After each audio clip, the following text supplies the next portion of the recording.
उस विवाद पर आते हैं जो डॉक्टर मनमोहन सिंह के जाने के बाद शुरू हुआ है और सियासत में शायद लंबे वक्त तक जिंदा भी रहे। वो ये है कि मनमोहन सिंह का अंतिम संस्कार वहां क्यों नहीं हुआ जहां देश के ज्यादातर पूर्व प्रधानमंत्रियों की समाधियां हैं। क्या सरकार ने राजघाट परिसर में डॉक्टर मनमोहन सिंह के अंतिम संस्कार की जगह ना देकर उनका घोर अपमान किया है?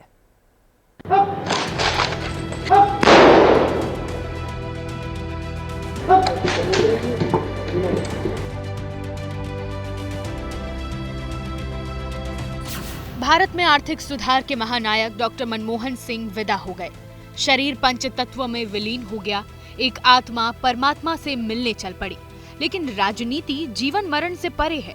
वो मनमोहन की विदाई पर रुकी नहीं बल्कि तेज हो गई। निगमबोध घाट पर प्रधानमंत्री और सरकार की मौजूदगी को विपक्ष ने दिखावा करार दिया। नेता प्रतिपक्ष राहुल गांधी ने कुछ ही देर में एक बयान जारी किया। कहा, भारत माता के सपूत और सिख समुदाय के पहले प्रधानमंत्री डॉक्टर मनमोहन सिंह का अंतिम संस्कार निगम बोध घाट पर करवाकर वर्तमान सरकार द्वारा उनका सरासर अपमान किया गया है। डॉक्टर मनमोहन सिंह हमारे सर्वोच्च सम्मान और समाधि स्थल के हकदार हैं। सरकार को देश के इस महान पुत्र और उनकी गौरवशाली कौम के प्रति आदर दिखाना चाहिए था। राहुल गांधी ने साफ कर दिया कि कांग्रेस डॉक्टर मनमोहन सिंह को राजनीति में जिंदा रखेगी। उनकी अंतिम विदाई पर अंतिम विवाद के तौर पर ही सही। राहुल गांधी ने बोलने में वक्त लिया, लेकिन निगमबोध घाट पर अंतिम संस्कार को मनमोहन सिंह का अपमान बताने वाली बयानबाजी कल ही शुरू हो गई थी। आज अंतिम विदाई के वक्त तो ये राजनीति अपने पीक पर थी। आज ये सरकार मुहैया नहीं करा पाई 36 घंटे में उनके स्मारक बनने का स्थल। मुझे इनके नीत पर, नियत पर और घटियापन पर तकलीफ। मौत के बाद सियासत नहीं होती। एक हिंदुस्तान का 2% जो लोग हैं हम, उनका प्राइम मिनिस्टर बना और बदकिस्मती से राजनीति बीजेपी कर रही है। सिख समाज से आने वाले भारत के एकमात्र प्रधानमंत्री हैं डॉक्टर मनमोहन सिंह जी।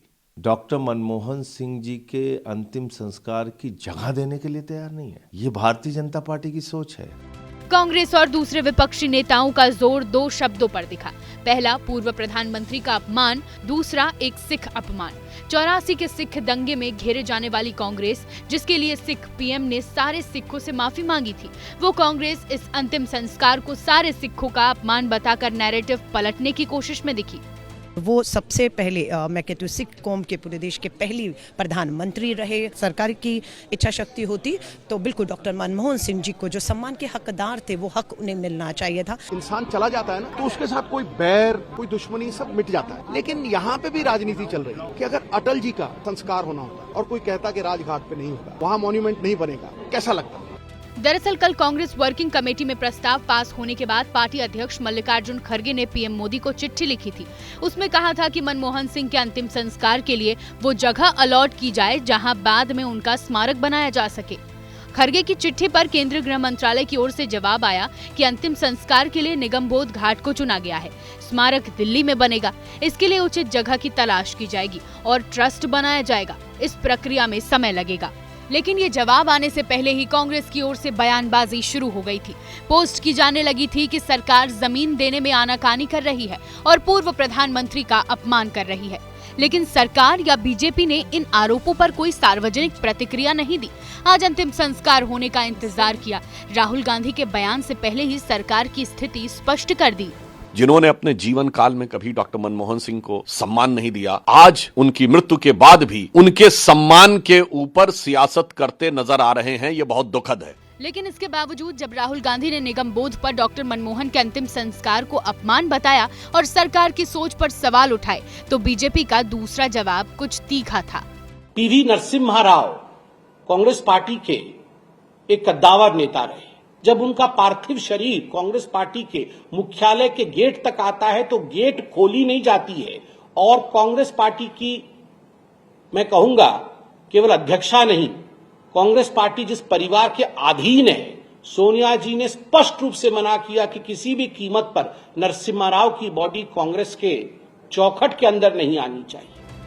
आरोपों का द्वंद्व चला तो अतीत की बातें भी निकल आई। बड़ा सवाल था कि जो बीजेपी पूर्व प्रधानमंत्री नरसिम्हा राव के अपमान पर कांग्रेस को बार बार घेरती है, कल वही बीजेपी क्या जवाब देगी कि मनमोहन सिंह के लिए उसे दिल्ली में 2 गज जमीन भी नहीं मिली। लेकिन इस पर आज 2 और बयान आए और दोनों ही कांग्रेस पर सवाल उठाने वाले थे।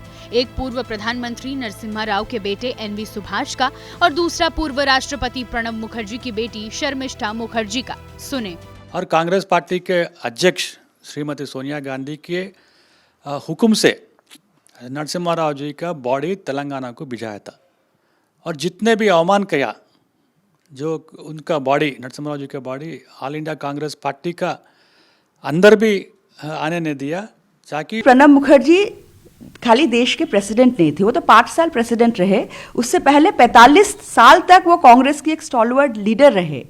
तो ऐसे एक व्यक्ति की निधन होने का बाद CWC कोई कॉन्डोलेंस मैसेज ये पास नहीं करेगा, तो ये बात का मुझे बहुत दुख हुआ। हालांकि बीजेपी के बचाव में ऐसे भी तर्क सोशल मीडिया पर चल रहे हैं कि प्रधानमंत्री ने डॉक्टर मनमोहन के निधन पर शोक संदेश में देर नहीं की थी। 7 दिन का राष्ट्रीय शोक भी घोषित किया। मनमोहन को श्रद्धांजलि देने उनकी पूरी सरकार पहुंची। आज निगमबोध घाट पर भी पूरी सरकार थी और उतने ही शोक में है जितना दुख मनमोहन के जाने से कांग्रेस को है।